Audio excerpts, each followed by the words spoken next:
Shabbat Shalom a todos. Que o Eterno nos abençoe em nome de Yeshua. Hoje, irmãos, nós estamos reiniciando o nosso ciclo de estudos da Torá. E para isso, irmãos, nós vamos, a partir deste ano, ter uma inovação. Nós vamos estudar a Torá a partir da Brit Hadashah. Então, nós vamos em cada estudo da Torá ler primeiro o versículo da Brit Hadashah, para depois nós fazermos uma conexão com a Torá. Eu gostaria que os irmãos prestassem muita atenção, porque a ministração de hoje vai dizer respeito a quem é o Criador. Nós vamos falar basicamente sobre isso e vamos acessar algumas coisas aqui que vão mostrar para a gente quem é, na realidade, o Criador. Tá? Então, vamos lá. Apocalipse 22, do 6 até o 21 é o texto que nós iríamos ler, mas ele é muito grande. Para que nós não percamos tempo, eu vou dizer para vocês o que fala esse texto. Tá? O texto fala de Yohanan, né? Depois, quando o Senhor disse que seriam criados novos céus e nova terra, ele fala sobre a questão de se apresentar diante de Yeshua, e as palavras que estavam no livro de Apocalipse, que estão lá, elas haveriam de se cumprir. E quando ele fala sobre isso, ele diz que existem pessoas que são injustas, que devem continuar praticando a injustiça. Quem é sujo, que deve se sujar mais ainda. Porém, quem é justo, seja justificado, e o santo santificado. Então, ele diz assim: eis que eu venho cedo, e o meu galardão, a minha recompensa está comigo para entregar a cada um conforme a sua obra. E ele diz: eu sou o Aleph e o Tav, o primeiro e o derradeiro, o princípio e o fim. Guarde este versículo, porque eu vou mostrar para vocês o quão verdadeiro é esse versículo. E quem está falando aqui é Yeshua.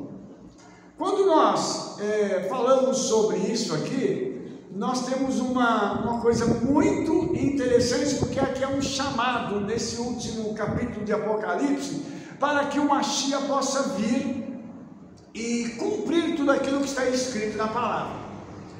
Aí, a pergunta é: o que isso tudo tem a ver com a criação? Porque aqui está falando do fim de todas as coisas. Mas, segundo a tradição judaica, o fim está no começo. Então, todos os versículos que estão aqui no livro de Apocalipse vão encontrar o seu cumprimento na Torá. Então, ao longo deste ano, eu vou te mostrar que o livro inteiro de Apocalipse está dentro da Torá. E agora nós vamos falar do capítulo 22, de uma forma especial. Mas eu quero, depois dessa pequena introdução, te mostrar alguma coisa. Porque quando a gente fala de Bereshit, né, do princípio, a gente começa a mexer como a gente diz, entrar numa seara, que é muito interessante. Porque nós vamos agora falar sobre o versículo que diz que as coisas foram criadas e quem as criou. Então, vamos agora para Gênesis 1. Onde está escrito: no princípio criou Elohim os céus e a terra. Ora, é um versículo muito conhecido. Aqui está explicitamente dizendo que Elohim criou os céus e a terra. Essa palavra aqui ela é traduzida como Deus Criador. Mas, quando a gente traduz essa palavra, a gente tira o Deus e coloca só o Criador. E depois eu vou explicar por quê. A pergunta que se faz, porque em português está escrito assim: no princípio criou Deus os céus e a terra. Só que a pergunta que fica agora é a seguinte: quem é Elohim? Ele é Deus? Como é que a gente prova que Elohim não é Deus, através da Brit Hadashah. Quando nós vamos lá para João 1:1-3 diz assim: no princípio era a palavra, e a palavra estava com Elohim, e a palavra era Elohim. Ele estava no princípio junto de Elohim. E ele diz aqui no verso 3: todas as coisas foram feitas por meio dele, e sem ele nada do que foi feito se fez. Aqui em hebraico, Yohanan faz um jogo de palavras, usando o termo Elohim. Primeiro se referindo ao Criador, que ele diz que é a palavra. Quem é a palavra? Yeshua. Então ele está dizendo aqui no princípio desse verso que Yeshua é a palavra. Se Yeshua é a palavra, e ele chama a palavra de Elohim, então nós já vamos ter uma pista de quem criou todas as coisas. Depois ele diz que essa palavra estava com Elohim, usando de novo esse termo. Só que nessa segunda vez ele não se refere a Yeshua, ele se refere ao Pai. Elohim pode ser traduzido também em hebraico como o nobre, o poderoso, o grandioso. Então a palavra estava com quem? Com o nobre, o poderoso, o grandioso, que é o Pai. O Pai é Deus. Ok? E aí ele diz assim: ele estava no princípio junto com Elohim, falando da palavra. Então, quando todas as coisas começou, Yeshua estava ao lado do Pai. Uma coisa interessante, irmãos, é que a palavra carpinteiro, Yeshua era filho do carpinteiro, ela significa também construtor. Então, olha só que interessante. O que um construtor faz? Constrói. Mas alguém, antes de construir, tem que dar para ele o quê? O projeto. Muito bem. Então, o que o pai fez? O pai pegou o projeto de tudo que havia de ser criado e entregou para quem? Para Yeshua. Por quê? Porque Yohanan, no verso 3, diz assim: todas as coisas foram feitas por meio dele. O que são todas as coisas? Todas as coisas. Hã? Todas as coisas. Todas as coisas. Eu vou explicar essas todas as coisas. Ele diz assim: e sem ele, nada do que foi feito se fez. Respira, vamos devagar agora. Então veja bem. Gênesis 1, vamos voltar.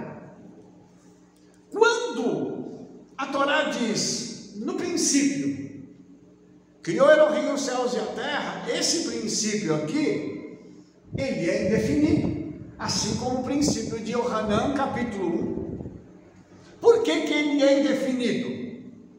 Porque ele começou a criar pelos céus. Nós sabemos hoje, amados, que existem 7 céus, daqui a pouco eu vou falar disso.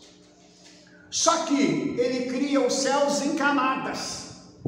Ele criou do 7º céu para o primeiro, ou seja, ele criou da parte mais íntima, que é o local onde ele está com o Pai, eu estou falando de Yeshua, até a parte mais externa, que é o local onde nós conhecemos como o céu estelar, que é o que a gente olha para cima, vê a camada de ozônio. Acima da camada de ozônio está o céu estelar, que é o primeiro céu. E aí, nós começamos a conjecturar o seguinte: ele criou tudo. Aí quando a gente vai e pega uma passagem de Colossenses capítulo 1, verso 15 e 17, a gente vai entender que dentro desse tudo, o que estava? Rabino Shalom diz, falando de Yeshua, qual é a imagem do Elohim invisível? Quem é o Elohim invisível? O nobre, o poderoso, o Pai, o primogênito de toda a criação, aí já é Yeshua, porque nele foram criadas todas as coisas que há nos céus e o mesmo padrão de Bereshit. Olha que interessante isso aqui: visíveis e invisíveis. sejam tronos, dominações, principados, potestades. Tudo foi criado por meio dele e para ele. Presta atenção no que eu vou falar aqui daqui a pouco. E ele é antes de todas as coisas, e todas as coisas subsistem por meio dele. Então, vamos respirar e vamos devagar. Rabino Shaul diz que todas as coisas foram criadas por ele, tudo que há nos céus e na terra. Ora, nos céus, nós temos tudo aquilo que é espiritual. E dentro daquilo que é espiritual, nós temos o quê? Os seres espirituais que habitam ali. Então, segundo a tradição rabínica, existem 10 categorias diferentes de seres celestiais que a gente chama de anjo. E as categorias mais altas estão no 7º céu e nunca foram vistas por homem.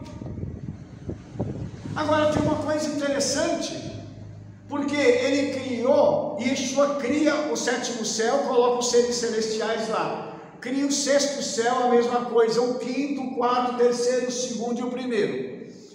E quando ele cria tudo isso, ele cria com divisões e cria com hierarquias. Então, por exemplo, nós temos o hábito de chamar alguns seres celestiais poderosos de arcanjo. O que é um arcanjo? Ele na realidade é um supervisor de uma turma. É como se fosse um grande gerente, ok? Então, ele pode ter o mesmo nome de um outro ser celestial, mas ele é um supervisor. Ele é um camarada que comanda um outro grupo lá de seres celestiais, que a palavra chama de malachim, tá? E aí a gente vai começar a entender isso, que quando Yeshua cria todas essas coisas, ele então criou para quê? Porque o Pai deu para ele um projeto. Só que esse projeto era para que o próprio Yeshua se alegrasse. Porque o Rabino Shaul disse assim: tudo foi criado por meio dele e para ele.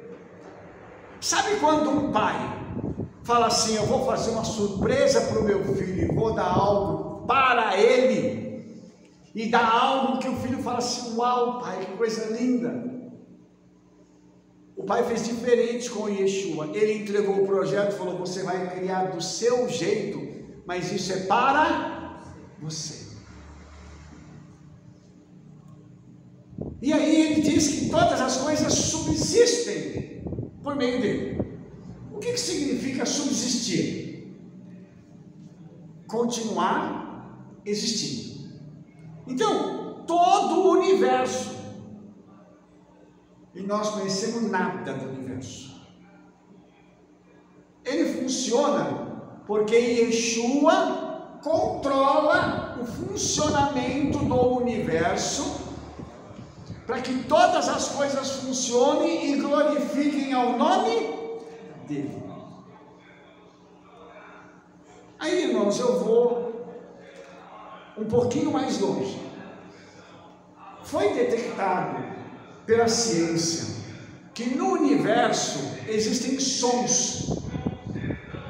Então, quando você pega os sons do universo, e nós estamos falando num nível muito alto, os sons do universo, eles começam, quando você começa a juntar esses sons, eles formam uma música. E aí o Salmo 150 diz: todo ser que respira, louve o Eterno. E nós vamos chegar a uma conclusão que não só os animais, as árvores, os mares, o vento, o fogo, não só isso louva Yeshua, mas o restante da criação que nós não conseguimos perceber sem poderosos equipamentos, também louvam a Ele. E aí a gente começa a entender uma outra coisa. Você fala assim: uau, isso significa então que o universo reconhece quem ele é. Reconhece que a cada movimento que o Sol, a Lua, as estrelas, o universo, os planetas fazem, eles estão fazendo isso para engrandecer ao seu Criador. E eles sabem que quem os criou foi Yeshua. Aí a gente começa a pensar num outro nível. Quando os céus foram criados, os céus foram divididos. Então, quando o quinto céu foi criado, foram colocados seres celestiais ali, que dizem respeito à questão da música, do louvor. Louvor. Não é música, porque a gente sabe que música é diferente. Qual que é a diferença do louvor e da música, irmãos? O louvor, ele é para o eterno, é para Yeshua. E todas as vezes que nós estamos cantando para ele, nós abrimos um portal para acessar a eternidade. A música, ela foi concebida para louvor de Satanás. E a música tem poder de abrir portais para que os demônios possam ter acesso à vida das pessoas. Então, quem é que estava no quinto céu quando ele foi criado? O que nós conhecemos hoje como Hassatan, que é o adversário. E esse ser, ele era um ser supremo ali. A Bíblia dá a entender que ele tinha uma glória muito grande, que era um camarada que comandava aquilo ali. Então, uma das coisas que ele sabe mexer muito bem é com música, porque ele usa a música para mexer com a frequência dos nossos pensamentos e emoções. E ele passa a influenciar a nossa vida usando a música. Então ele pega uma determinada música e solta ela. E ela vai marcar as pessoas. Obviamente você sabe que existiram músicas que marcaram a nossa infância. Marcaram a nossa vida. Falar com os homens aqui, com as mulheres, né? Quando você teve seu primeiro namorado ou sua primeira namorada, tinha uma música que marcou aquele momento em vocês. E quando você ouve essa música, você lembra daquele momento, porque ele ficou gravado. Então a música, ela tem como mexer, ela tem como trazer estruturas passadas para o presente. Por isso que o louvor, ele é tão importante, que quando nós louvamos ao Senhor, nós conectamos a nossa parte mais interna do nosso ser com o céu. E essa conexão traz cura para a gente. Diferente da música. Tem aquelas músicas que os irmãos me perdoem, uma expressão que eu vou usar aqui, mas tem uma música, tem um tipo de música que o pessoal chama de música de fossa, que é para o pessoal ficar triste. Só coisa triste. Né? E tem muita uma linha que seguia muito essa tendência, era o sertanejo. Depois mudou, né? Mas era muito aquela coisa de traição, a gente sabia disso aí. Qual que era o objetivo disso? É justamente trazer isso para esse campo emocional. Então, quando Hassatan cai do quinto céu, ele tem que cair para algum lugar. E aí tem um vídeo no meu canal que fala também sobre isso. Você que está me ouvindo agora, assista esse vídeo que é muito interessante. Satanás caiu de onde? É o título dele, né? O adversário caiu de onde? E aí, ele caiu para o terceiro céu. Porque Yeshua já tinha colocado no terceiro céu duas estruturas: Jardim do Éden e o inferno. E aí nós vamos ser remetidos a uma fala de Yeshua, que ela é muito interessante. E essa fala de Yeshua diz respeito a uma parábola que ele conta do rico e do Lázaro, né? Que é Eliezer, na realidade, o nome dele. Então, quando essa parábola é contada, fica parecendo que é uma história fictícia que foi inventada para ilustrar uma situação. Mas hoje eu posso afirmar para vocês que Yeshua viu aquilo acontecer e contou para eles algo que era real, porque Yeshua tem domínio do mundo espiritual, ele tem conhecimento de tudo, não só do espiritual quanto do físico. Então, quando ele conta aquela parábola, ele fala de um homem muito rico e de outro que ficava à porta deste e que não tinha recurso. E um dos mandamentos da Torá é: ama o teu próximo como a ti mesmo. Aquele homem rico tinha algum amor pelo próximo dele? Nenhum, transgressor da Torá. Quando fez isso, morrem os dois. Qual é a diferença de destino dos dois? Eleazar vai para o local que eles conhecem como seio de Abraão, que é um dos nomes do Gan Eden, do Jardim do Éden. E o rico vai para onde? Para o inferno, ponto final. E é um diálogo que é surreal. O rico fala para a pessoa que está lá no Gan Eden, que é o próprio Yeshua, dizendo assim: olha, fala para Eleazar ir para lá. Primeiro ele diz assim: pede para ele molhar o dedo dele na água e só tocar em mim para aliviar um pouco essa dor que eu estou sentindo, esse calor aqui. Ele fala: não dá. Aqui não dá para se comunicar passando de um lado para o outro. Mas eles estavam conversando entre si. O que dá-se a entender é que quem está no inferno está vendo quem está do outro lado, e quem está no Gan Eden está vendo quem está no inferno. Por isso, lá no livro do Apocalipse, por 2 vezes está escrito assim: e o Senhor enxugará dos seus olhos toda a lágrima.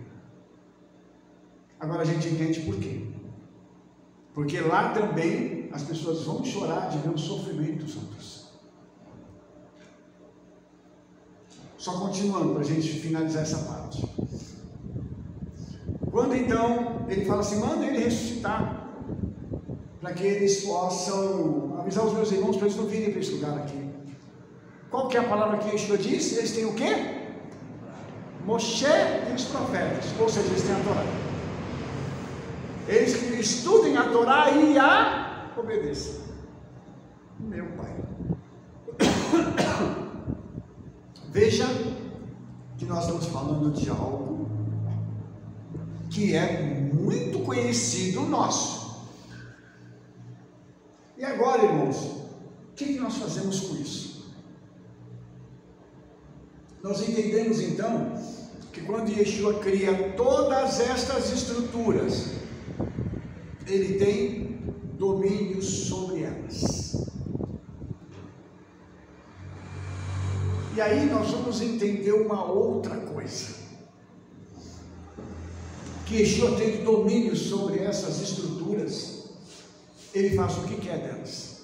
Aí vamos pegar uma outra questão aqui que é muito clara para nós, mas é obscura para as outras pessoas.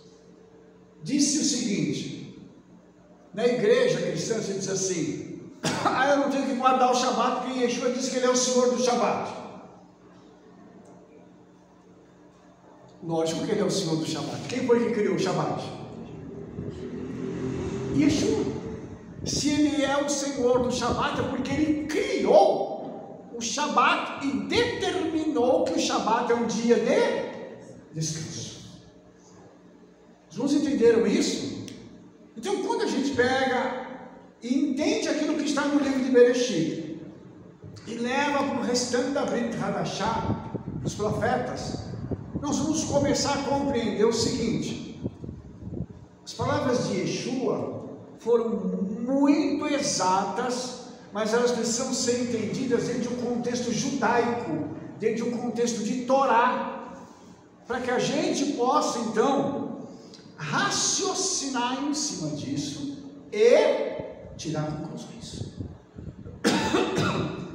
O Shabat é para se ser obedecido, guardado. Como o próprio Yeshua deu mostras do que ele iria fazer. Vou fechar um parênteses agora, e eu vou mostrar aqui para você uma outra conexão. Quando eu falo da criação do mundo espiritual, que nós vamos falar da criação da terra, né? Da criação do mundo espiritual. Segundo os nossos sábios, né? No segundo dia da criação foi que o inferno foi criado. Porque nesse dia o Senhor não disse que era bom. Ele fala no terceiro dia, mas no segundo não. Os nossos sábios dizem que o inferno tem 7 divisões, assim como os céus. E as divisões são chamadas de Sheol, Abaddon, Poço do Shahat, Tit Hayaven, Mavet Share, Share Zalmavet e Gehenna. Aí, irmãos, essas 7 divisões aqui, 3 nomes aqui são muito conhecidos nossos: Sheol, Abaddon e Gehenna. E aí vem uma pergunta: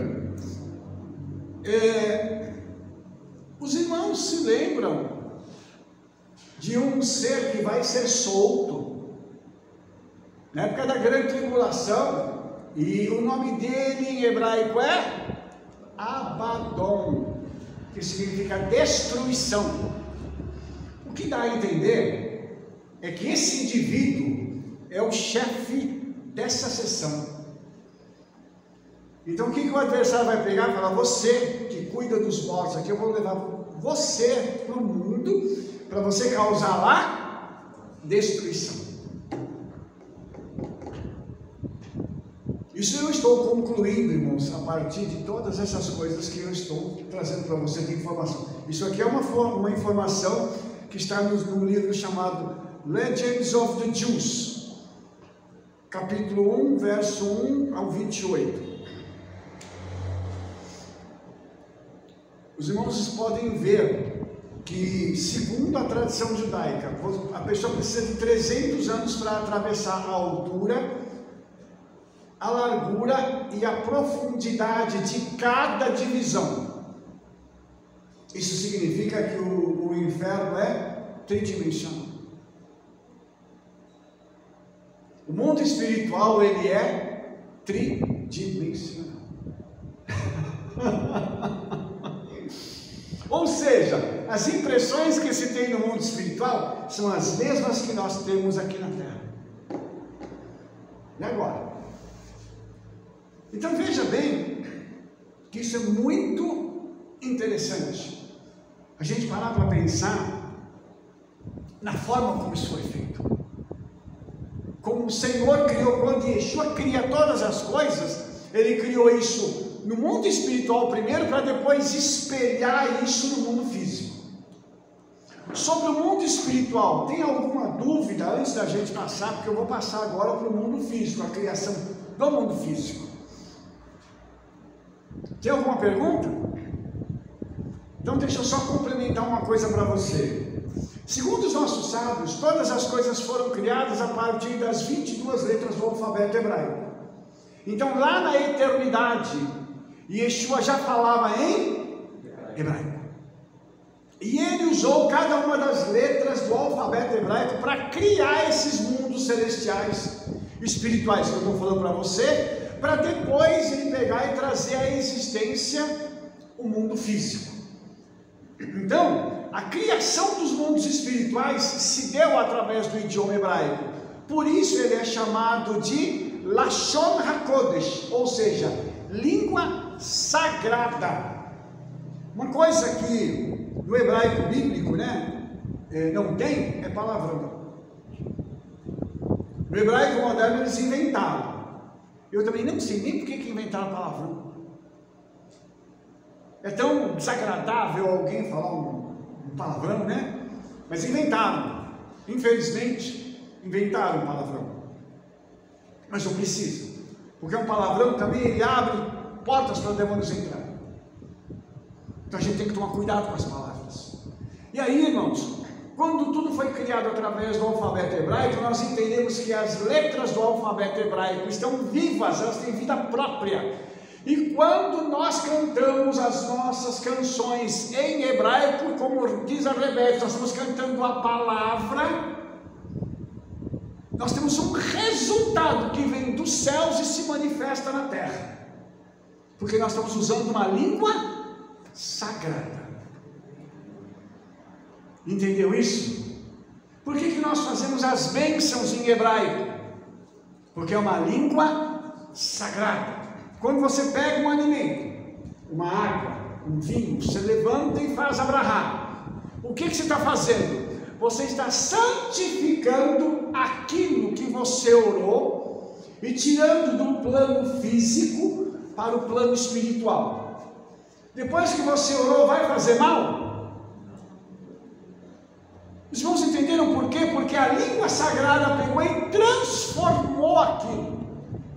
Então isso é algo que nós temos que parar para pensar, que o Criador, que é Yeshua, deixou para mim e para você um idioma e instruções de como nós devemos fazer para usar o idioma sagrado, a Torá, o conhecimento que nós temos, para que isso possa trazer-nos benefícios, para que isso possa trazer para a gente aquilo que está no céu espelhado aqui na terra. Percebe? Alguma pergunta?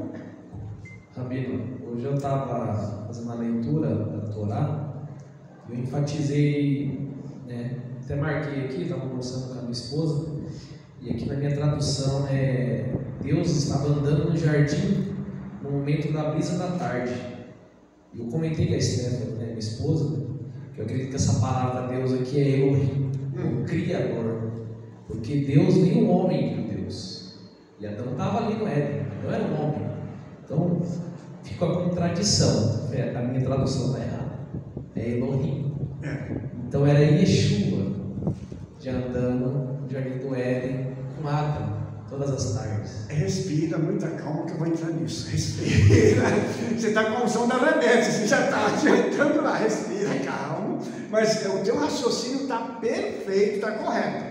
Antes de falar de Yeshua andando no jardim do Éden, vamos falar da criação daquilo que é físico. Sim. Tá? Aí a gente volta um pouco. Vou colocar um pontinho aqui, que aqui em Colossenses está dizendo que. Deixa eu ver aqui o pedacinho. Todas as coisas subsistem por Ele.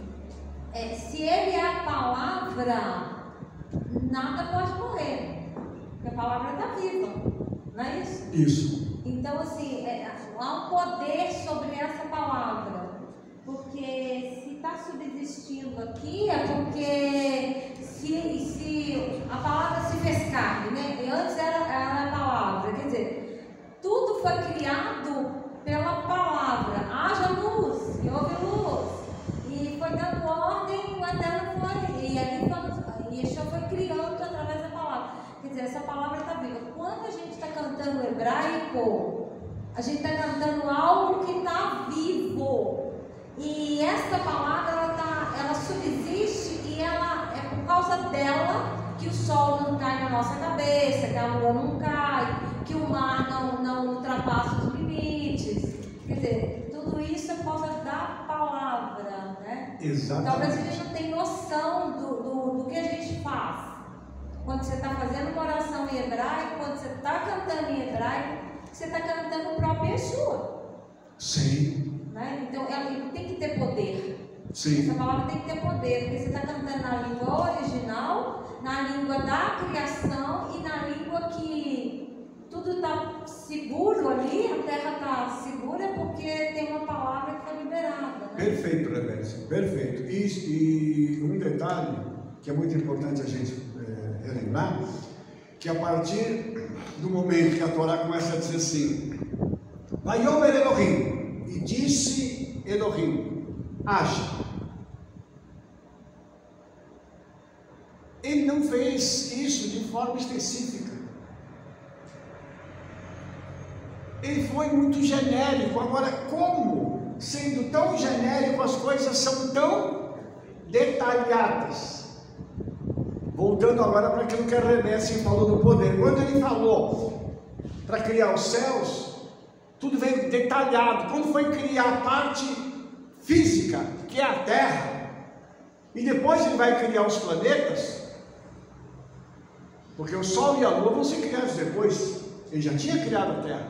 Então, a minha opinião é que ele criou a Terra e já detalhou o que tinha na Terra, o que tem no centro da Terra, o que tem em volta da Terra, os minerais, a água, tudo, o ar, e depois ele vai colocar a Terra numa posição em que ela não está tão próxima do Sol e nem tão longe. Se estivesse mais próxima do Sol, nós não teríamos condições de viver aqui, porque a gente ia morrer queimado.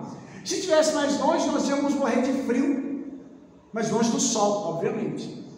Como ela está num lugar onde é possível haver a vida como nós a conhecemos. E aí eu queria também tocar num assunto com os irmãos do livro de Provérbios. Diz que a sabedoria fez todas as coisas. E a sabedoria é o próprio Yeshua. Agora, ele fez tudo de uma forma tão perfeita e tão harmoniosa, como a Rebeca falou, que agora a palavra que sai da boca dele sustenta. Tudo funciona porque ele emitiu uma palavra e essa palavra continua viva. Os irmãos entenderam? Por isso que a gente tem que tomar cuidado com aquilo que fala, porque as nossas palavras estão vivas, porque dentro de nós habita o Ruach HaKodesh, que é o Espírito Santo. Então nós temos que tomar cuidado quando nós vamos dizer alguma coisa, porque a palavra, quando sair da nossa boca, ela sai com vida, ela sai como se fosse uma bomba. Ou então ela sai com outro efeito, de trazer cura, de trazer restauração, de trazer vida para alguém. Então, quando ele cria todos esses elementos físicos, ele diz assim: haja, haja, e as coisas vão aparecendo. Mas vão aparecendo por quê? Porque essa palavra que está na mente de Yeshua é tão poderosa, que quando sai da boca dele, essa palavra já organiza tudo e faz com que o que não existia comece a existir.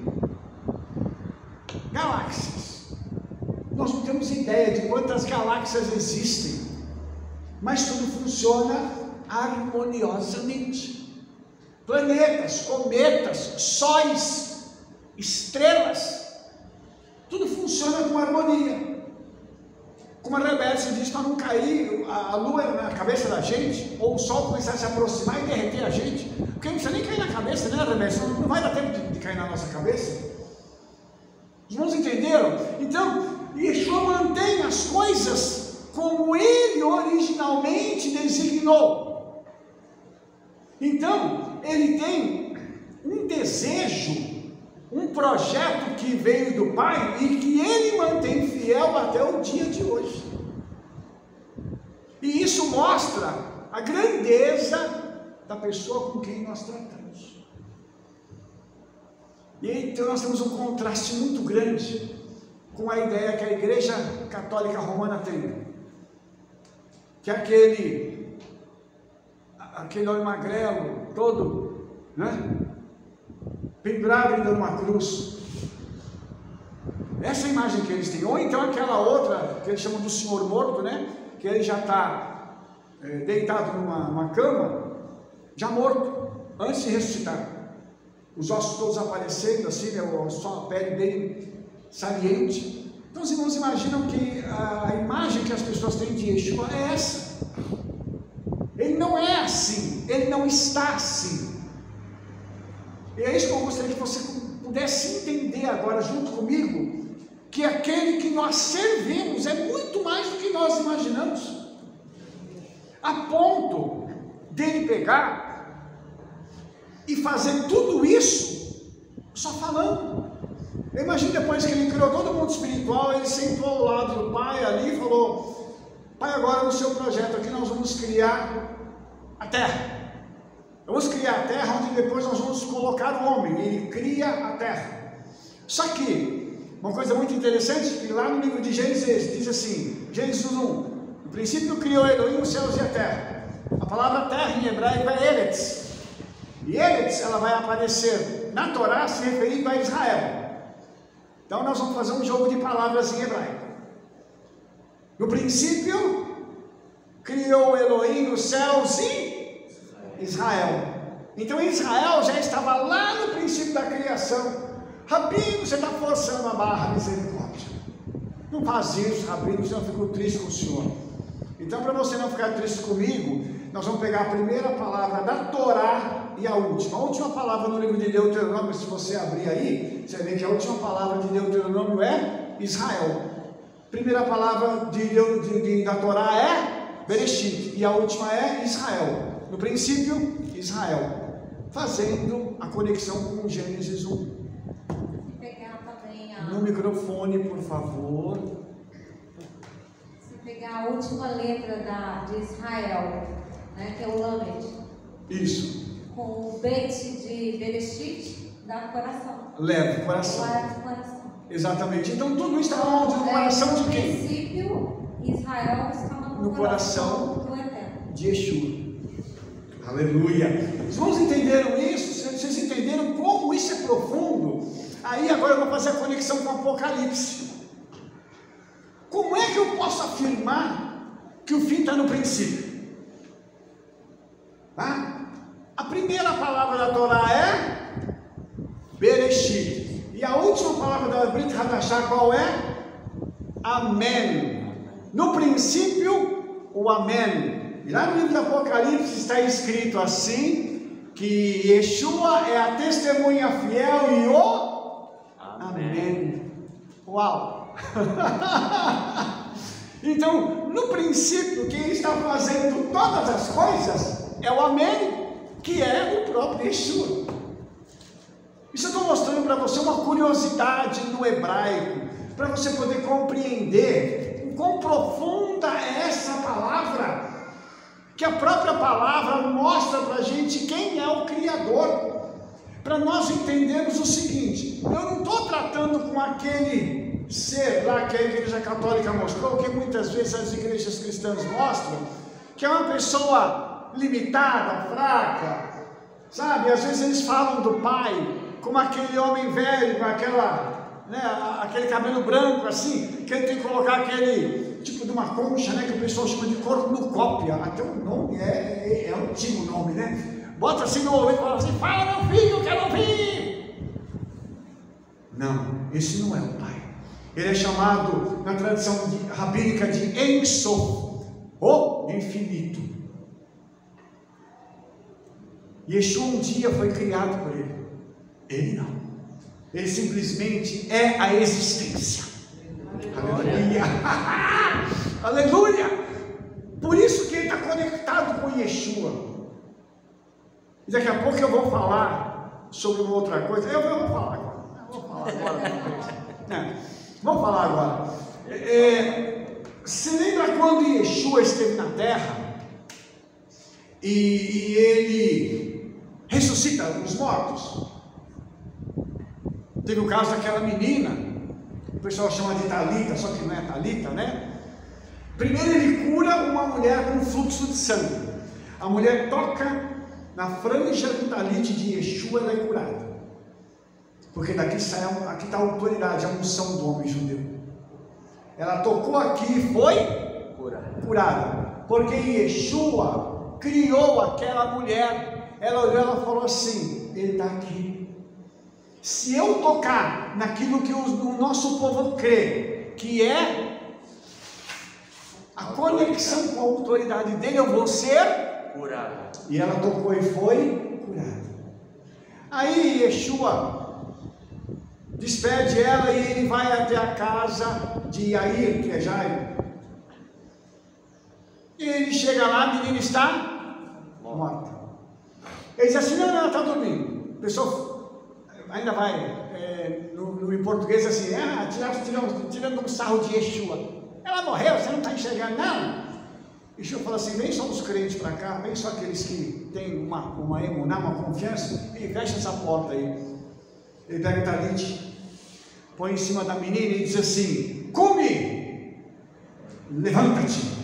E a menina se levantou. Por quê? Porque ele não é só a cura, ele é a vida.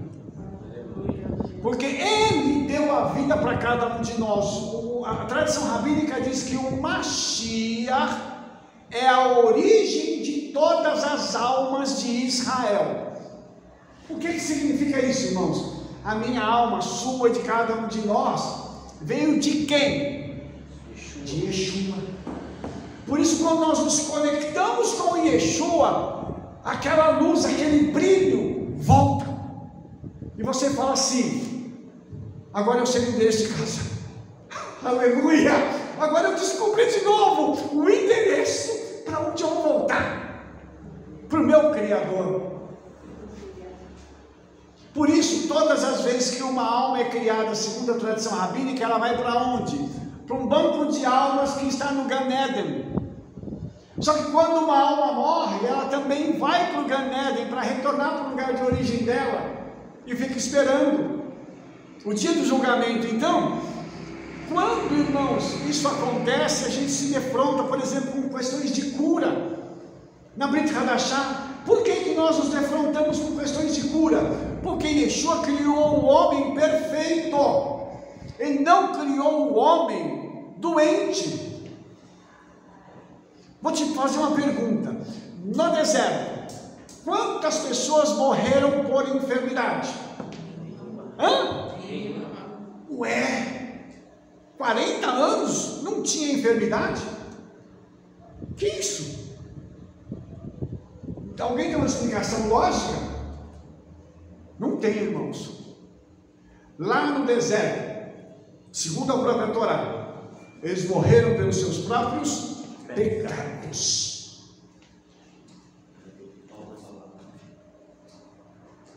Aí vamos lá para Rabino Shaul. O salário do pecado é a morte. Desobedece e morre. Aí a picada da serpente fazendo efeito. Olha que coisa interessante. Irmãos, isso é muito extraordinário. Por isso que quando nós oramos por alguém, nós temos condições de ministrar cura para essa pessoa. Porque toda vez que uma oração é feita, há um poder que vem da sala do trono onde Yeshua está. E esse poder alcança a vida da pessoa, e a pessoa é... Por quê? Porque ela não nasceu daquele jeito. Ela está sendo restaurada a seu estado original. Refuah Shleimah, saúde completa. Eu não sei se você está entendendo o que eu estou falando, mas tem hora que a gente precisa chegar e falar assim: Yeshua, eu preciso que o Senhor me restaure ao estado original de Adão, que é sem enfermidade. Um ponto aqui também. Enfermidade também está ligado com o pecado, né? Com o pecado da pessoa cometer. Por quê? Tem momentos que Yeshua fala assim: perdoados são os teus pecados. Levanta e anda. Ou seja, está ligado à enfermidade, está ligada com algum tipo de pecado que ele cometeu. Né? Porque eles até falam: como que só pode perdoar pecado assim, né? Os fariseus e tal. Ele falou: então o que você quer? É só falar, então, né? Pega o teu leito e anda.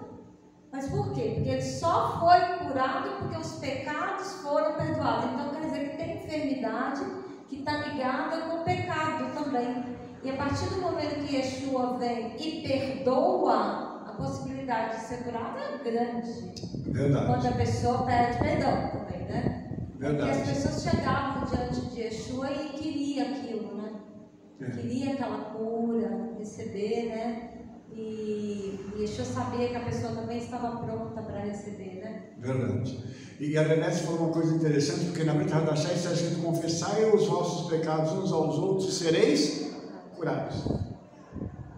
Por isso que é importante a gente abrir a boca e confessar, porque aí acontece aquilo que a Rebete acabou de falar.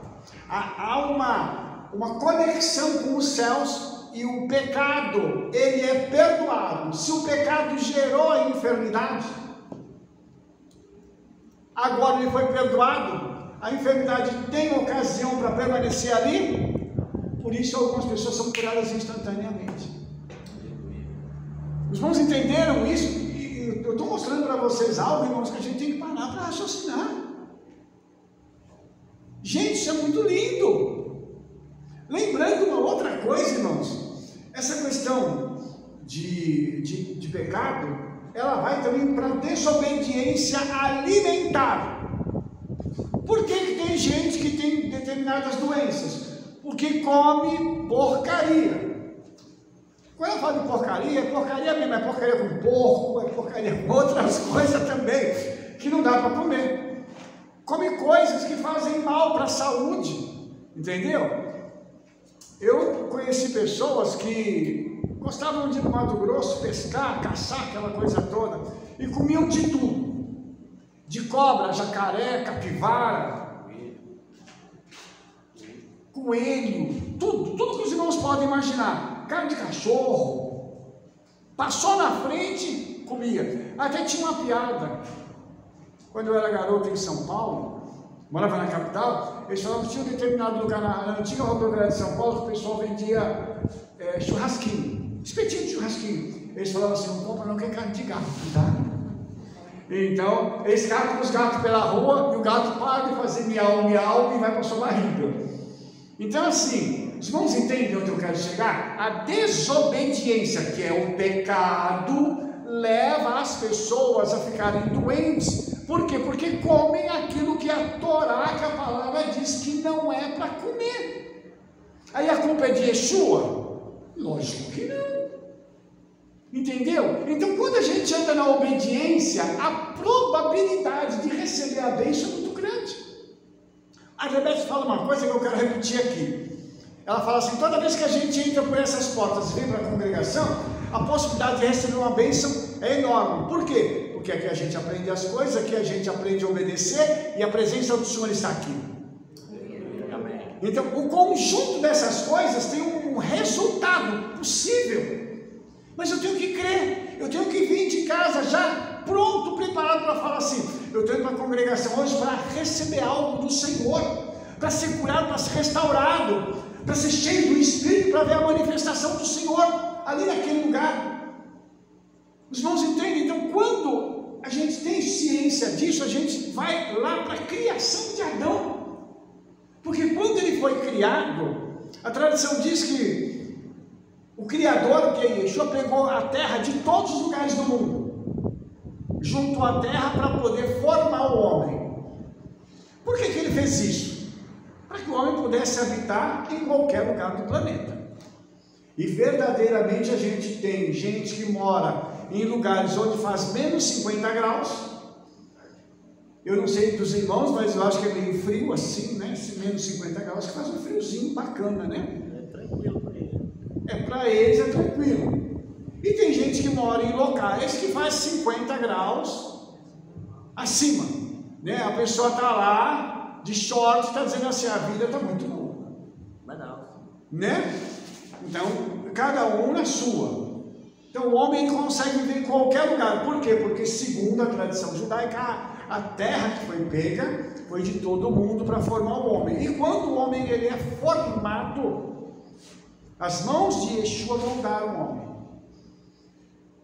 Você quer falar alguma coisa? Não, e também quando ele morre, ele pode morrer em qualquer lugar que a terra aceita ele. Exatamente. Não vomita ele, porque tipo assim, você não foi formado aqui. Então, você não é daqui. Eu não quero você aqui. É verdade. Então a terra pegou de todos os lugares, tanto a terra quanto a água, para a terra aceitar o homem. Né? É verdade. E aí, Deixa eu irmãos, só pôr um pontinho aqui, André, porque eu acho que é tão importante isso para nós. Está falando da possibilidade que a pessoa entra aqui, que o milagre pode acontecer. Só que a Torá, ela é tanto veneno quanto elixir. Veneno para o desobediente, elixir para o obediente. Às vezes eu vejo pessoas que entram aqui e começam muito a desobedecer, fazer coisas que não pode.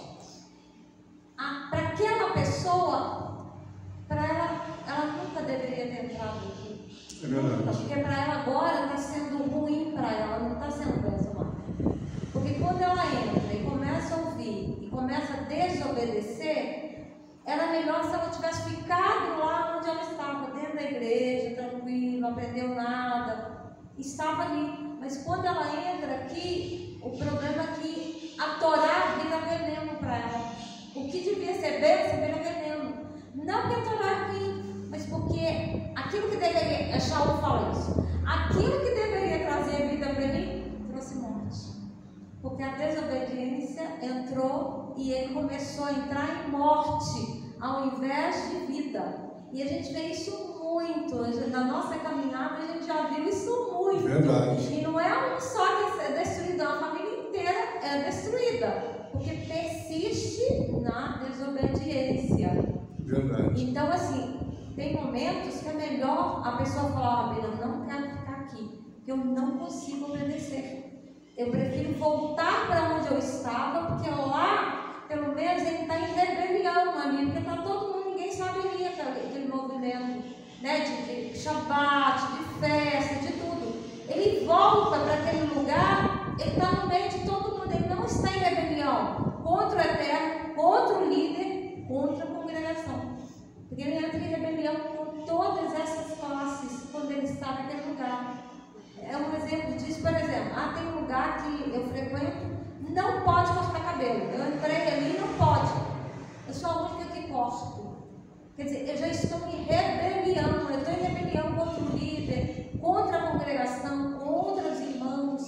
Então é melhor eu sair para um lugar que eu possa cortar cabelo, não é isso? É verdade. A rebelião, irmãos, inclusive ela é comparada com o pecado de feitiçaria. Por isso que é muito, a questão de rebelião, de desobediência é uma coisa muito séria. Tá? Deixa eu só voltar aqui, quando Yeshua criou o homem, ele criou o homem com um boneco de barro, né, como a Rebeca falou, é a água, é o barro mais a água, moldou, colocou ali. O que aquele boneco tem de especial? Nada, é só um boneco. Mas na hora que o Criador chega perto dele e faz assim, a essência sai de dentro de Yeshua e entra nele. E a Torá diz que ele se torna alma vivente. A vida está dentro dele. E aí, irmãos, tem uma coisa muito interessante, porque ele é criado à imagem e semelhança de Elohim, do próprio Yeshua. Agora você entende por que Yeshua pôde vir na figura de um homem. Porque quando a gente chegar na eternidade, nós não vamos ver uma pessoa lá com 8 cabeças, com vários tentáculos, dizendo assim: eu sou o teu Messias, eu sou o teu Salvador. Não, nós vamos ver um homem como nós. Por isso, quando ele nos criou com a imagem. E a semelhança é o físico e o espiritual. Mas, Rabino, no mundo espiritual não tem físico, não, mas tem o reflexo. Hoje nós temos o reflexo de Yeshua dentro de nós, fisicamente falando. Então, quando nós chegarmos lá, nós não vamos encontrar uma coisa diferente, que nós nunca vimos, a nível de Yeshua, dos seres celestiais. Lógico que eles são um pouquinho maiores, né? Tem seres celestiais aí que tem 18, 20, 30 metros. Uns baixinhos que tem por aí, né? Misericórdia. Fala do baixinho. Baixinho é brincadeira, né? Então aí, eu queria te mostrar uma coisa, porque quando o homem é criado, está escrito assim: e criou Elohim o homem à sua imagem, a imagem de Elohim o criou. Macho e fêmea os criou. Quando o homem é criado, quem é que está dentro dele? A mulher. Tá? E nesse momento em que o homem é criado, o que nós vamos ter aqui? Nós vamos ter a criação de uma outra coisa que nós precisamos entender. O tempo. O tempo. Um minuto Tem quantos segundos? 60. E 1 hora? 60. 60. Tudo 6. Ligados a quem? Ao homem. Uau!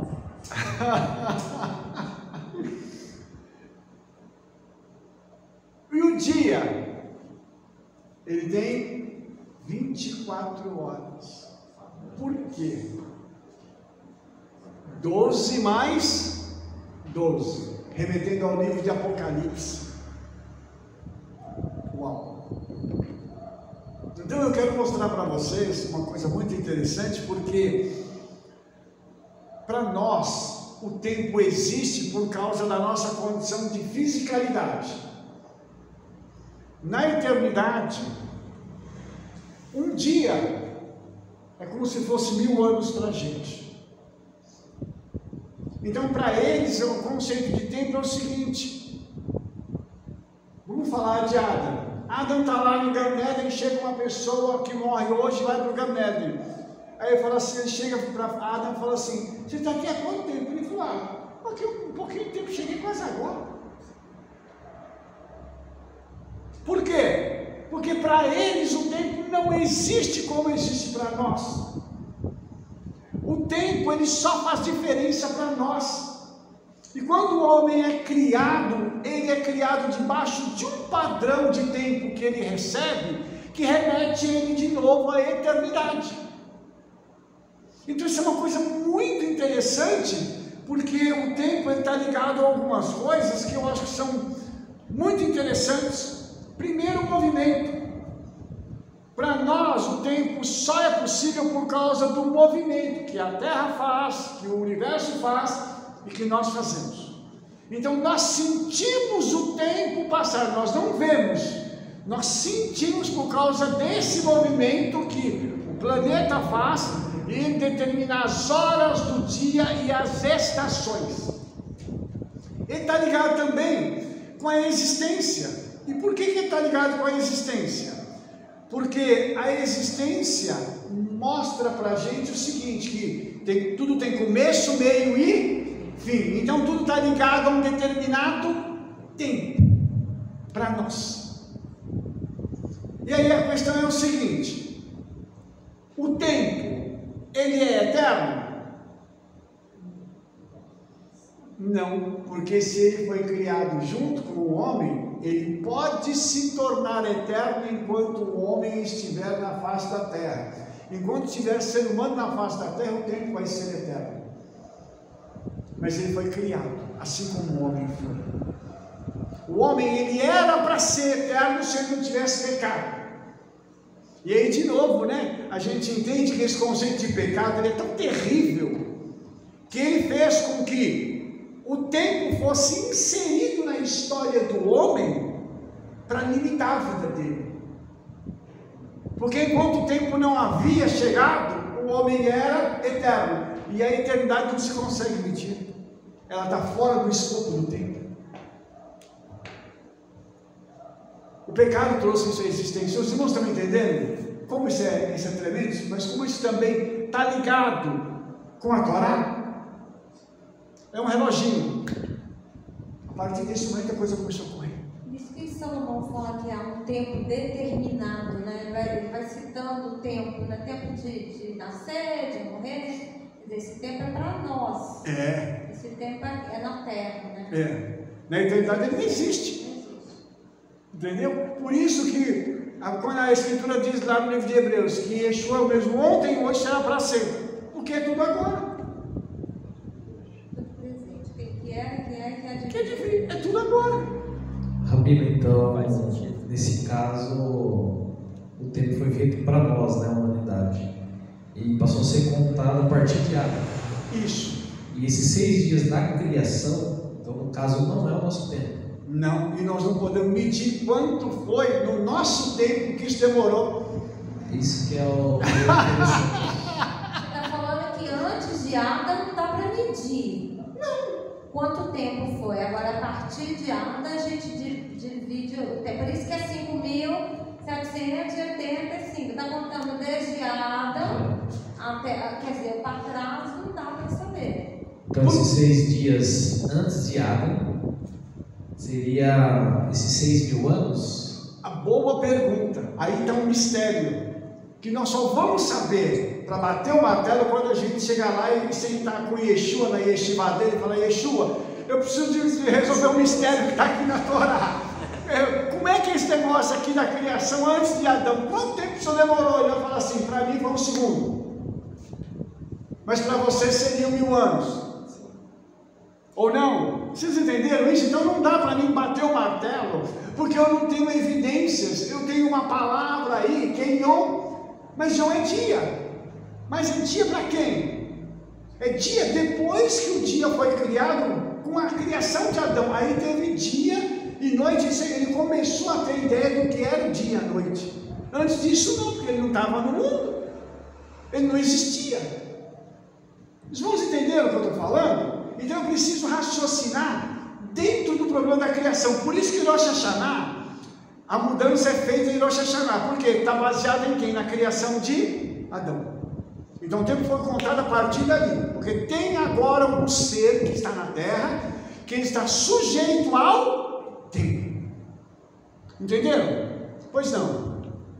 Não, era antes que eu ia falar sobre a parábola, sobre o tempo, a parábola daqueles trabalhadores que chegam, um chegou 7 horas da manhã, o outro chegou meio-dia, o outro chegou 5 horas da tarde, ganhou o mesmo salário, né? Sobriada, né? Você está aqui há quanto tempo? Tem pouco tempo que eu estou aqui. Aí o outro: nós estamos chegando agora, né? Vamos chegar junto lá. Só que não importa, todos vão ter que esperar a gente chegar. Exatamente. É isso que é legal, né? Que o trabalhador, quem vai dar o salário é o Eterno, é Yeshua. Não importa se o outro chegou 7 horas da manhã e nós estamos chegando 5 horas da tarde. O salário vai ser o mesmo. É verdade. Tem que colocar na parábola que o salário será o mesmo. Não adianta querer, porque quem comanda é Ele que é o Senhor. Eu que ordenei, você não tem que dar palpite nenhum, porque o cara ficou reclamando com ele. Senhor, eu cheguei 7 horas da manhã, o cara chegou agora e está ganhando o mesmo salário que eu. Mas não importa, foi eu que contratei ele, não foi você. Eu que sou o chefe. É verdade. O Yeshua vai dizer isso, né? É verdade. Baruch Hashem. Só agora voltando, vamos fazer uma ponte de volta aqui para falar da mulher. A mulher estava dentro de Adão. Então, quando Adão foi criado, ele foi criado já com a mulher dentro dele. Por isso que a tradição diz o seguinte, que quando o Eterno, o Yeshua Pai separa o homem da mulher, o homem ele tem 90% de masculino e 10% de feminino. E a mulher tem 90% de feminino e 10% de masculino. Para quê? Para quando os dois se juntarem, eles se completam. Os irmãos entenderam isso? Então, um completa o outro, porque um tem um pouco do outro. Por isso que tem o conceito de Bechet, que é a alma gêmea. A gente se casa com a alma que estava próximo da gente lá no Canedo. E às vezes a gente custa encontrar. Mas quando encontra, a coisa vai tranquila. Significa que não tem problema, não briga. Briga. Vai ter problema, vai virar a cara um para o outro? Vai. Só não pode deixar passar de um dia para o outro, né? Que a Bíblia diz que não se põe o sol sobre a vossa ira. Então não pode deixar de um dia para o outro. Mas vai dar problema? Vai. São duas cabeças diferentes. E cabeça de mulher, irmãos, é assim. É uma cabeça que eu não sei nem se Yeshua consegue entender. Tem hora que acho que ele olha e fala assim: será que eu estou entendendo o que elas estão querendo? Né? Porque é complicado. É um ser assim, é um ser único. E quando o homem viu a mulher pela primeira vez, ele teve uma revelação. Ele disse: essa é osso dos meus ossos e carne da minha carne. Eu não sei se você percebeu a ordem que Adão fala. Ele fala primeiro de ossos, porque foi tirado do lado dele. Tá? E essa palavra tselem, que é lado, ela significa o seguinte, que a mulher, ela tem a capacidade de sustentar a família. Ela é que segura o relacionamento. Os irmãos entenderam isso? Os nossos sábios falam disso. Inclusive a mulher é mais forte do que o homem. A mulher tem filho depois de 5 minutos que ela teve uma criança lá em parto normal, ela já levanta para fazer as coisas. O homem, se ele tivesse filho, ele ficava um mês na cama. Ai, tá doendo, ainda tá doendo. Né? O homem fica com gripe, aí ele fala assim, eu tenho que descansar. A mulher com gripe, ela passa assim um lencinho, e vai lavar a louça, vai fazer isso, vai fazer aquilo. Vai. Por quê? Porque a mulher ela foi criada do osso. Osso duro de roer também. Muito bem lembrado, Ramon. O homem ele foi criado do quê? Do pó. Então nós temos que entender essas diferenças. Vocês estão rindo, mas é verdade, gente, isso é verdade. Isso é uma coisa tremenda dentro da tradição. Então você vê que a cabeça da mulher, ela pensa diferente, ela enxerga as coisas diferentes, ela quer as coisas diferentes. E a mulher virtuosa é aquela que olha para a situação e sabe o que ela vai fazer. Por isso ela é chamada de virtuosa. Raíl, ela é uma mulher poderosa. Entendeu? Ela é quase uma super mulher. Mas ela é aquela mulher que sabe o lugar dela, que se submete e que enxerga lá adiante, que fala para o marido assim: amor, eu estou enxergando isso assim, assim, assim. Por que a gente não faz assim? E aí eu vou dar meu testemunho pessoal. Todas as vezes que eu não ouvi a minha esposa, que ela me deu um conselho, como diz o pessoal hoje, deu ruim. E todas as vezes que eu ouvi, eu me dei bem. E estou me dando bem até hoje, que eu aprendi a ouvir a minha esposa em muitas coisas. Tem coisa que eu falo para ela assim: esse eu estou certo. E eu solto até fogos, né? Né? E quando ela fala para mim assim: eu estou certo, você está certo. Outro dia eu falei para ela: deixa eu gravar. É tão raro a mulher falar para a gente que a gente está certo. Porque eu falo assim: vamos gravar, nós temos que gravar e fazer um áudio só com isso, né? Um troféu para a gente, porque a gente nem sempre está certo, né? Mas quando a gente está, também nós estamos, né? Deixa eu pôr um pontinho aí da mulher virtuosa, né? Ele fala que o homem não achava ajudadora idônea, né? Essa ajudadora é Esri ou Ezer, né? Que é a música que a gente canta, Salmo 121. É a mesma palavra que o meu socorro vem do Senhor. Ela é uma auxiliadora no nível, vamos pôr assim, né? Quase que do eterno. É a mesma palavra usada para o eterno. Ela é uma ajudadora que ela traz socorro, livramento. Por isso que ela tem que ser dotada de algo maior do que o homem. Por quê? Porque ela mexe com maternidade. E a gente sabe que nós que temos útero e mexe com maternidade, nós temos que estar à frente. O homem sempre pede ele para cuidar de um bebê. Amor, você cuida do neném só enquanto eu tomo um banho? Quando você vê, o bebê está aí no peito dele, ele roncando, e o bebê lá, e a mãe tá achando que é tudo ok. E a mulher não, a mulher ela não, depois que ela tem filho, ela não dorme mais. Uma parte do cérebro fica acordada. Se eu estiver falando errado, alguém me uma parte fica acordada e a outra dorme. Porque se você ouvir um barulhinho, você corre levando. Para saber, o homem ronca e tal. Você soube que o neném passou mal, vomitou a noite. Não, eu estava dormindo. A mãe não, a mãe está no berço, está na cama. Então, assim, eu vejo que o Eterno criou diferente, porque a humanidade não ia. Eu não estou brincando agora, a humanidade não ia sobreviver se tivesse só homem. Quer dizer, claro que os homens eles se viravam lá, né? Mas se tivesse um nível de mulher nesse ponto, a humanidade não ia sobreviver. O Senhor fez justamente o contrário. Não é só para falar aqui, criticar o homem, não.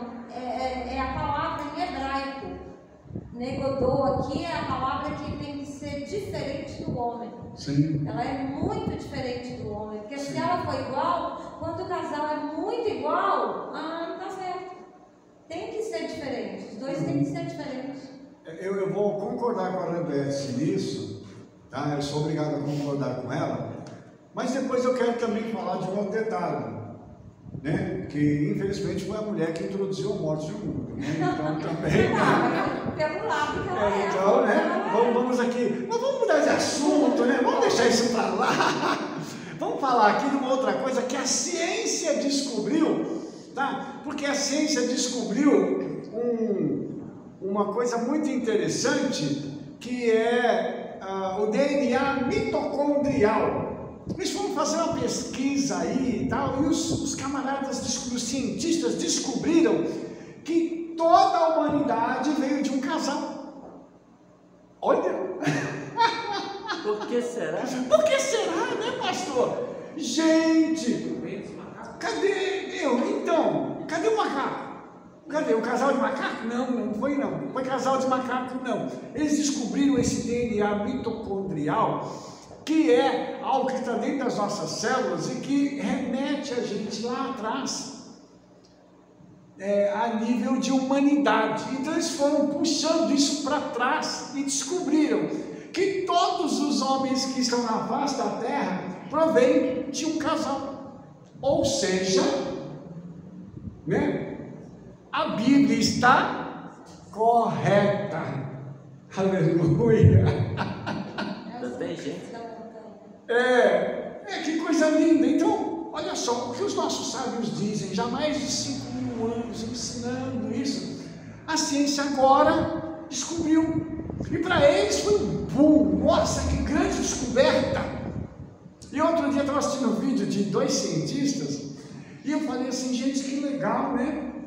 E eles assim, naquele entusiasmo, sabe, irmãos? Aquela coisa assim, e tal, nós descobrimos isso e aquilo, e eu assistindo o vídeo, e eu falei assim, puxa vida, se tivesse perguntado para a gente, né, a gente tinha contado.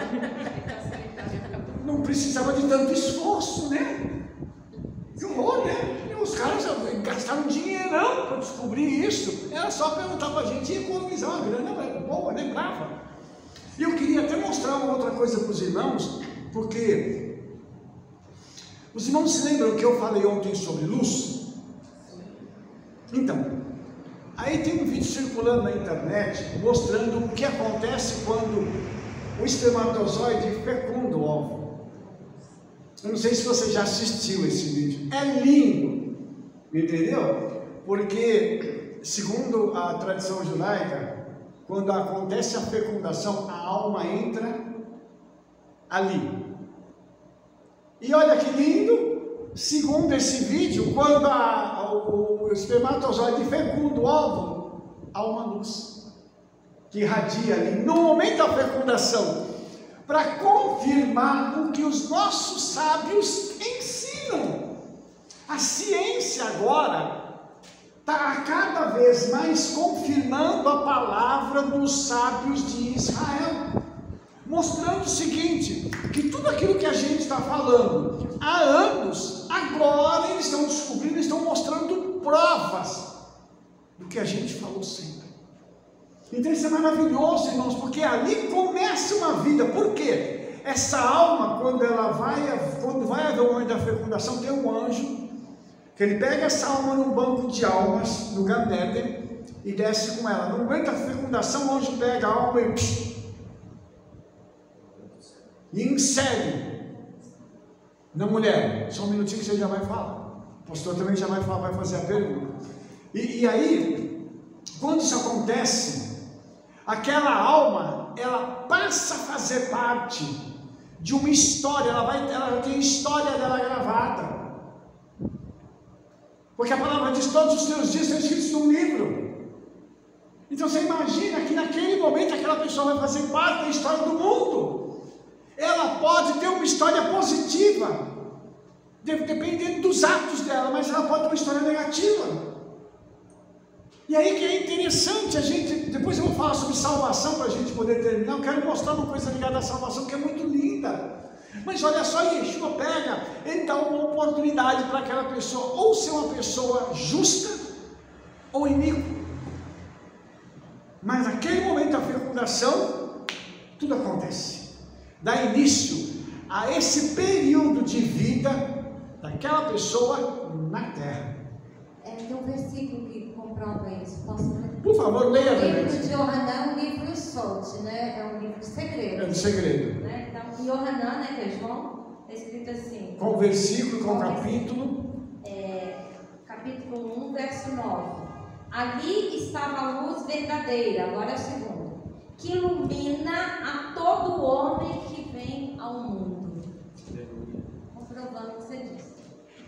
Esse é um nível só, amados, é um nível do segredo. Se você passa isso para o nível do segredo, você tem ali então essa luz que a ciência mostra no momento da fecundação. Por isso que Bíblia é um negócio maravilhoso, tem que entender o que a Bíblia está dizendo. Pois não, pastor, sua pergunta. Desculpe, é só um comentário que também já existe uma pesquisa, né, que foi feita, não sei se dizer Estados Unidos, mas vou pegar essa informação para vocês, que um grupo de cientistas pegaram também um corpo de uma pessoa que ia morrer, ou parece que ela ia morrer assim, por doença, ou enfermidade, alguma coisa, pediram permissão da família, a família lá permitiu documentalmente, e também desde que não fosse ao público, né, que elas pediram que não fosse ao público, mas colocaram câmeras de alta resolução e microfones de alta qualidade que nós não compraríamos, só eles fizeram, e que ficaram lá equipes revezando com a câmera ligada dentro do caixão, que quando a pessoa realmente tinha ido, aconteceu uma luz dentro do caixão, que meio que acendeu e apagou. E também está comprovado isso, que essa luz seria, na cabeça dos cientistas, uma retirada da energia, alguma coisa assim. Agora, se já estava morto, por que tirou energia? Aí ficou a dúvida. E aí eles não podem publicar, mas a história está confirmada pelos cientistas. Nós não podemos divulgar vídeo, nada. Nós já temos isso, mas já comprovamos que houve uma luz que foi vamos dizer assim, alguns minutos ou uma hora depois que a pessoa partiu, né, vamos dizer assim. Mas já comprovam isso. Irmãos, acontece alguma coisa que nós não vemos. E não é uma, são muitas coisas. Então eu quero mostrar para vocês que tanto na questão da criação, como na questão da cura, da manifestação de Yeshua, tudo está ligado com a criação. E quando Yeshua nasce, Mateus 1 diz assim, livro da geração de Yeshua ungido, filho de Davi, filho de Abraão, ligando Yeshua lá com o início dos nossos patriarcas, que é o homem que deu origem à ideia da nação de Israel. E depois, quando você pega Mateus 1, do 18 ao 21, ele fala sobre o nascimento de Yeshua, que Miriam, sua mãe, estava desposada com Yosef, né, antes de eles se ajuntarem, e ele foi concebido, ela achou-se concebida do Espírito Santo. Então, você imagina que o que o Ruach HaKodesh fez? Como é que faz para conceber uma alma? 23 e 23. Cromossomos que se juntam para dar origem ao ser humano. Homem e mulher. 23 de Miriam, e acharam o sangue de Yeshua para documentar isso. E do Ruach HaKodesh. De novo, 24. Ligando com o Apocalipse de novo. Quando Yeshua é concebido, quem faz com que essa concepção ocorra de forma milagrosa é o Espírito Santo. E aí tem a pergunta, por quê? Por que tinha que ser o Espírito Santo? Por que o próprio Yeshua não podia entrar lá? Voltando para Gênesis 1:2, está escrito assim, e o Espírito de Elohim pairava sobre a face das águas. Os nossos sábios dizem que este é o Espírito Santo, que ajudou o Messias à criação. Uau! Se foi ele que ajudou o Messias à criação, na hora do Messias pegar e se tornar homem, ele veio para poder fazer isso ser realizado. Ele vem e traz a possibilidade de Yeshua poder entrar. Irmãos, por quê? Por que teve que ser feito através do Ruach HaKodesh? Yeshua era muito poderoso, muito grande, para ele poder entrar num ser humano. Ele ia destruir Miriam. Então ele teve que se diminuir ainda mais. E o Ruach HaKodesh diz: eu vou ser esse canal para te diminuir, para você poder entrar e poder estar no ventre de uma mulher. O Criador sendo carregado por uma criatura. Não dá nem para explicar, né? Rapaz, não, agora vamos para um nível mais alto. Vamos para um nível mais alto. Por que tinha que ser uma mulher? Porque assim como o pecado entrou através da mulher, a redenção tinha que vir através da mulher. Porque houve uma promessa, depois que o pecado foi cometido, dizendo que a mulher sofreria dores, mas que ela daria luz a um filho. E ele pisaria a cabeça da serpente. E ela morderia o seu calcanhar. E essa profecia não foi bem entendida até pouco tempo atrás, porque achavam que isso estava dizendo respeito à morte de Yeshua. Mas não, Yeshua pisou na cabeça da serpente. Mas como que a serpente ia ferir Yeshua? Como é que Satanás vai falar assim: eu vou ferir você? Quem é ele? Daqui a pouco eu vou falar sobre ele aqui, eu vou mostrar uma coisa para vocês. Mas quem é o calcanhar de Yeshua? Jacob, Israel. Então o que ele foi?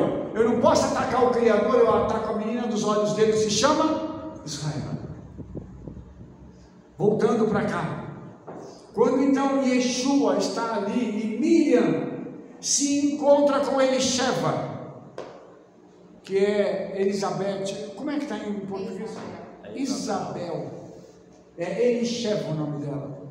Quando as duas se encontram, Elisheva está com um bebê no seu ventre, que é o precursor do Mashiach, que se chama Yohanan, o imersor, o pessoal conhece como João Batista. Quando Miriam chega, Elisheva diz assim: eu até tremia, que o meu filho tremeu no meu ventre, por causa da presença do meu Senhor. O que é isso? Como assim? Os irmãos entenderam como isso é tremendo, irmãos? Dois justos se encontrando no ventre. Meu pai, imagine como é que foi o encontro quando Yohanan viu Yeshua. E Yeshua precisou fazer a imersão. E lembrando que Yohanan era filho de sacerdote, então ele também era sacerdote.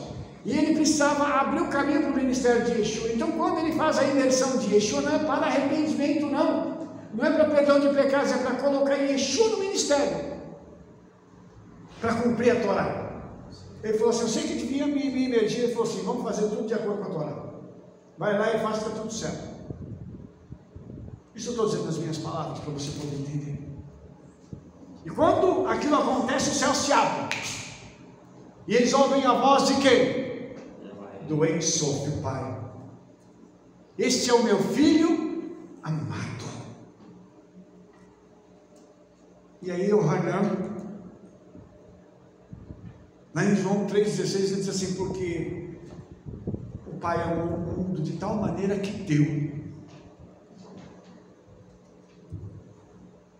Ele entregou Yeshua por nós.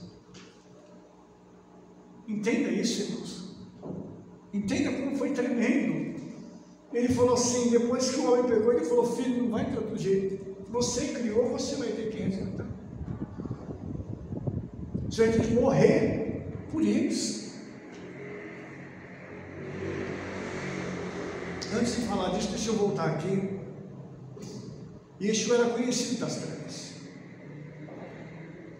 Quando lá em Mateus 4, do 5 ao 7, Satanás vai tentar Yeshua, ele diz assim: então o diabo levou a cidade santa e pôs sobre o pináculo do templo e disse: se tu és filho de Elohim, lança-te daqui abaixo, porque está escrito está: que aos seus anjos dará ordem ao teu respeito, e tomar-te-ão nas mãos, para que nunca com teu pé tropece em alguma pedra. Disse-lhe Yeshua, também está escrito, não tentarás o eterno teu Criador. Aqui aparece o tetragrama Elohim, referindo-se a Yeshua. Essa mesma estrutura aparece aí na Torá. Nós lemos aqui, na estrutura da criação, aparece isso. O Criador é chamado de um tetragrama Elohim. Aqui Yeshua ele se chama do tetragrama Elohim. O que ele vai dizer para Satanás? Rapaz, respeita. Fui eu que te criei. Eu estou numa embalagem humana, mas eu não deixei de ser quem eu sou, não. Respeita ele. Ou como nós diríamos aqui no nosso português do Brasil, muita calma nessa hora. Sou eu que estou aqui. E você vai ver, irmãos, que lá em Mateus 8, do 28 ao 31, quando Yeshua chega lá na província dos Gergesenos, né, ou dos Gadarenos, o endemoniado sai do cemitério onde ele está, e ele fala assim para Yeshua: que temos nós contigo, Yeshua, filho do Todo-Poderoso? Você veio aqui atormentar a gente antes do tempo, ou seja, você veio julgar a gente antes do tempo, ainda não é o julgamento final. E aí os demônios dizem assim: deixa a gente entrar na manada de porcos. O que Yeshua disse? Vai. Eles reconheceram quem é Yeshua. E aí, irmãos, eu quero dizer uma coisa para vocês: se até os demônios sabem quem ele é, nós devemos prestar atenção em quem é Yeshua, para a gente não cair no erro de achar que ele não tem poder, que ele não tem autoridade, ou que ele não possa fazer qualquer coisa na nossa vida. Por isso, irmãos, que quando ele morre e ao terceiro dia ressuscita, ele vai até onde Satanás estava, no terceiro céu, porque os irmãos se lembram que morre um ladrão junto com ele. E Jesus disse assim: hoje mesmo estarás comigo no Gan Eden. Lá no hebraico está escrito isso. Eu vou te levar para o Gan Eden. Eu vou te levar. Aleluia. Já imaginou, irmãos, uma pessoa ser conduzida por Yeshua para o Gan Eden? Não, me ajuda. É muita honra. E o cara era um bandido. Mas Yeshua levou ele para lá. Depois disso ele falou: tem um serviço para fazer aqui na residência ao lado. O inferno também festa. Lógico, vencer Yeshua. Yeshua deve ter metido o pé e entrado, falado assim para o indivíduo lá, né? O carcará sanguinolento. Escuta, que me dá a autoridade que você tem sobre a morte, o inferno, me dá aqui. Sou eu. Ele deve ter dito assim: eu matei você. Verdade. Você esqueceu quem sou eu? Deve ter esquecido. Amnésia temporária capital. Tonto. Yeshua deve ter estendido a mão e falou: a autoridade agora é minha. E nem nesse lugar tu manda. Porque eu tenho autoridade sobre esse lugar. Porque ele criou tudo isso. Ele entende o que eu estou falando para vocês hoje. Eu estou terminando agora. A autoridade de Yeshua é tão grande que Rabbeinu Shaul diz que o Eterno deu um nome para Yeshua, que significa o Eterno é salvação, para que ao nome de Yeshua todo joelho se dobre nos céus da terra e em todo lugar, até no inferno. Até no inferno, para dizer que Ele é o Senhor, para a glória do Pai. Então, irmãos, eu quero terminar essa paraxá. Eu estou tendo que deixar muita coisa para trás, mas eu quero tentar, com esta ministração, mostrar para você quem nós servimos. Ele não é um fracote, Ele é o Senhor do universo, tudo Ele controla na palma da mão. Quando você lê na sua Bíblia aí, está escrito assim, em português: Senhor teu Deus, é o tetragrama Elohim, está se referindo a Yeshua. Quando ele encontrou com os profetas, ele encontrou com Abraão, ele encontrou com Isaac, com Jacó, ele encontrou com Josué, Moshe, Você recebeu as tábuas de quem? De Yeshua. Yeshua entregou a Torá para ele. O anjo que andava. É aquele anjo que andava no deserto. Quem era?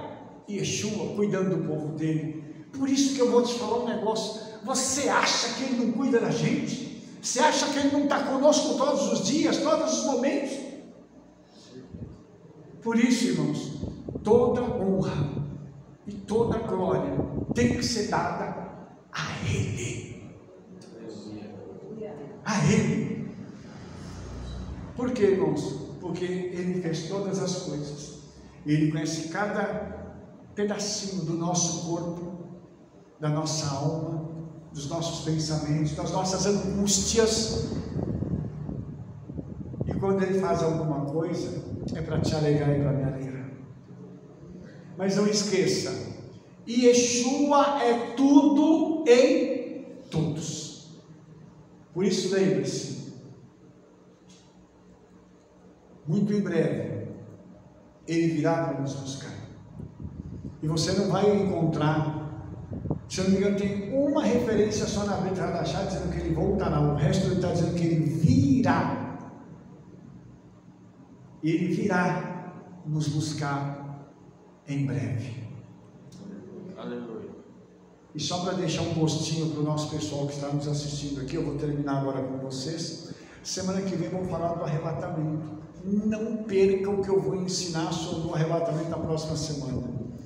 Então, você que me acompanhou até agora, deixa um like aí, favorite e clica no sininho para você poder receber as nossas recomendações. Comente nesse vídeo também, faça seus comentários aí que eu vou ter o prazer de responder. Te vejo na próxima Parashá. Que o Hakadosh Baruch Hu, o Santo Bendito seja Ele, te abençoe em nome de Yeshua. Shalom, shalom, shavuot tov, toda rabá.